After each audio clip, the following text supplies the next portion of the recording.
नमस्कार दोस्तों, मार्केट तक में आपका स्वागत है। L&T फाइनेंस होल्डिंग लिमिटेड की बात करेंगे इस वीडियो में। स्टॉक प्राइस की बात करते हैं तो 80 रुपीज़ के ऊपर कारोबार कर रहा है, 82 रुपीज़ के आसपास है। आज तेजी में है, मार्केट भी आज तेजी में है। तो इस स्टॉक के बारे में जानकारी लेते हैं। आगे आने वाले 3 से 6 महीना 1 साल में कितना रिटर्न दे सकता है और कितना गिर सकता है। अगर मार्केट में गिरावट भी होती है तो कहाँ तक आ सकता है। 2021 में किस तरह का ट्रेडिंग हुई है शेयर में, उसकी बात करेंगे और फाइनेंशियल नंबर की बात करेंगे। अब L&T फाइनेंशियल नाम है तो फाइनेंशियल इसके प्रोडक्ट हैं, जैसे कि फाइनेंशियल सर्विसेज में है तो 2 व्हीलर फाइनेंस है, हाउसिंग फाइनेंस है, रियल एस्टेट फाइनेंस है, इंफ्रा फाइनेंस है, माइक्रो फाइनेंस है, फार्म इक्विपमेंट फाइनेंस है और SMB लोन्स है, म्यूचुअल फंड में है। तो सारे फाइनेंशियल सर्विसेज में ये डील करते हैं, सारे फाइनेंशियल प्रोडक्ट में ये डील करते हैं। तो इसके फाइनेंशियल नंबर को देखेंगे, न्यू प्रॉफिट और EPS क्या रहा है पिछले 4-5 साल में, उसकी बात करेंगे और शेयर प्राइस का ट्रेंड क्या रहा है 2021 में दोस्तों, तो उसकी बात करेंगे। 100 रुपये के नीचे का स्टॉक है ये।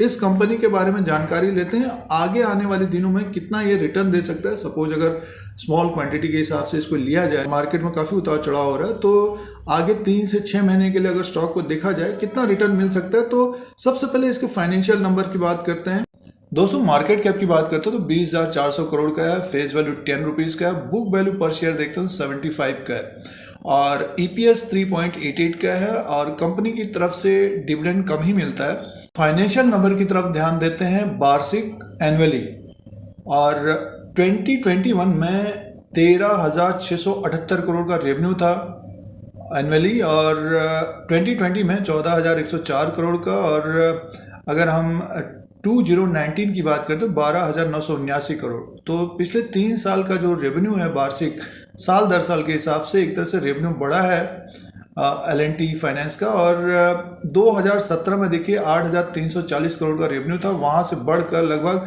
14,000 करोड़ 13,678 करोड़ तक पहुँचा है।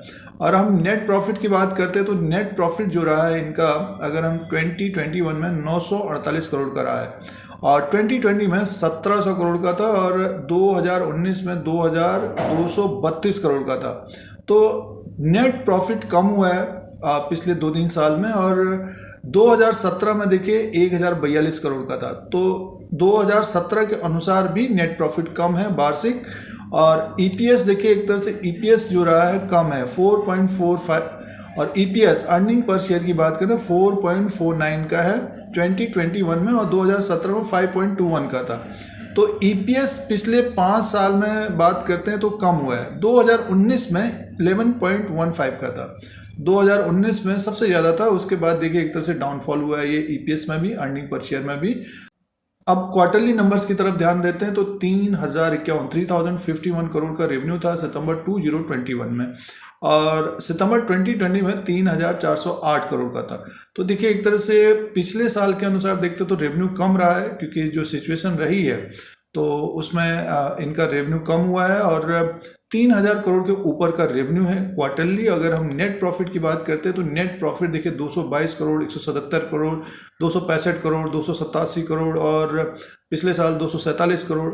तो अब की बार 222 करोड़ का प्रॉफिट आया है सितंबर 2021 में। EPS देखिए एक तरह से EPS अगर हम क्वार्टरली 0.91 का है क्वार्टरली, और पिछले साल 1.32 का था। तो EPS अर्निंग पर शेयर कम रहा है क्वार्टरली।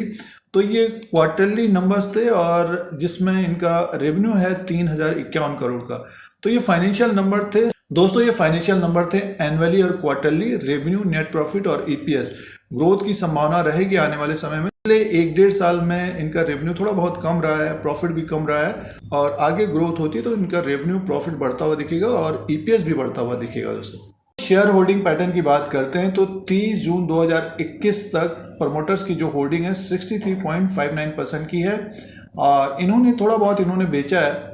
जून तक जो होल्डिंग है 63.59% का है, और उससे पहले 63.62% की थी, उससे पहले 63.65% की थी, और सितंबर में भी देखिए पिछले साल 63.67 की है। थोड़ा बहुत इन्होंने सेल किया है और प्लस शेयर कुछ नहीं है। और FIs की जो होल्डिंग है 8.79% की है, और FIs की जो होल्डिंग है 30 जून 2021 तक 8.79% की है। DIs की जो होल्डिंग है 6.57% की है। और ये जो होल्डिंग पीरियड है दोस्तों 30 जून 2021 तक का है। प्रमोटर्स की होल्डिंग अच्छी खासी है, 60% के ऊपर है। अगर हम प्राइस परफॉर्मेंस देखते हैं, पिछले 3 साल में निगेटिव रिटर्न है, 41% का निगेटिव रिटर्न है। मीन्स पिछले 3 साल से जिन्होंने L&T फाइनेंस को लिया है तो अभी ट्रैप हुए हैं, और 1 साल का रिटर्न अगर पिछले साल किसी ने लिया होगा तो इसी के आसपास स्टॉक प्राइस है। 3 महीने का रिटर्न भी 6% का माइनस रिटर्न है। तो ये प्राइस परफॉर्मेंस की बात थी। और दोस्तों अब शेयर प्राइस के अनुसार बात करते हैं। L&T फाइनेंस होल्डिंग लिमिटेड का ये चार्ट लगा हुआ है, डेली कैंडल्स हैं, और 2021 की बात करते हैं। देखिए 2021 में भी L&T फाइनेंस होल्डिंग ने अंडर परफॉर्म किया है। अगर हम पिछले साल दिसंबर की बात करते हैं, देखिए दिसंबर में भी ये 60-70 रुपये में था, और एक तेज़ी बनी इसमें ऊपर की तरफ, लगभग ये 113-110 तक गया था। और ये टाइम था, मीन्स डेट थी मार्च का महीना दोस्तों। मार्च के महीने में ये ऊपर की तरफ था, लगभग 112 रुपये 113 रुपये के आसपास, 113 रुपये 40 पैसा हाई बनाया था 3/3/2021 को। उसके बाद देखिए इसमें गिरावट रही और नीचे की तरफ ही आया ये स्टॉक और अंडर परफॉर्म किया है। थोड़ा बहुत एक तरह से जंप इसमें हो रहा था, लगभग ऊपर की तरफ 99, फिर एक जो लो था उसको ब्रेक करके नीचे की तरफ लगभग 75, फिर ऊपर की तरफ गया 95। तो ऊपर का एक जो रेजिस्टेंस रहेगा दोस्तों 95 रुपीज़ का रहेगा। अगर 2021 की बात करते हैं 95 रुपीज़ का मेन एक रेजिस्टेंस रहेगा। और आज के दिन जो शेयर प्राइस है देखिए ये है 82 रुपीज़ के आसपास, 82-83 रुपीज़ के आसपास, और इसने जो हाल फिलहाल में लो बनाया 71 रुपया 50 पैसा। तो एक सपोर्ट ये रहेगा और स्टॉक ऊपर की तरफ जंप किया है। निफ्टी में भी जंप है, तो ऊपर का जो अब एक रेजिस्टेंस रहेगा लगभग मान के ऊपर का जो रेजिस्टेंस रहेगा लगभग 84 रुपया 50 पैसा रहेगा। उसके बाद रहेगा 86 रुपया 90 पैसा, और जो हडल रहेगा इसका 88 रुपया 90 पैसा रहेगा। इसके ऊपर अगर क्लोज होता है तो ये सीधे स्टॉक हमें 90 से 95 रुपये तक जाता हुआ दिखेगा दोस्तों। तो जिनके पास समय है, टाइम है, क्योंकि स्टॉक देखिए ऊपर ही लेवल से एक तरह से फिसला, ये अक्टूबर के महीने में ऊपर की तरफ था 95 रुपीज़ में। तो जो यहाँ पे ट्रैप हुए हैं स्टॉक को होल्ड करना चाहिए, और 2022-2023 में अच्छा परफॉर्मेंस देना चाहिए L&T फाइनेंस होल्डिंग को। पिछले 2 साल में जो सिचुएशन रही है, स्थिति रही है, वो चेंज होती हुई नजर आएगी। और जो लोन देने वाली कंपनियां हैं, NBFCs हैं, उनमें तेजी की संभावना रह सकती है दोस्तों। तो ये आगे आने वाले 3 से 6 महीना और 1 साल का समय जिनके पास है, जिनके पास टाइम है, तो इस स्टॉक को देखना चाहिए। जैसे कि 82 रुपीज़ के आसपास है, ये थोड़ा बहुत जंप किया है। किसी ने अगर लिया भी है तो स्टॉक को होल्ड करना चाहिए और प्रॉफिट वाला स्टॉप लॉस लगा लेने चाहिए जो डे का लो है, जैसे कि 80 रुपया 25 पैसा है। और जिनके पास समय है तो एक लेवल जो है 88 रुपीज़ तक, और उसके बाद जो है 95 तक।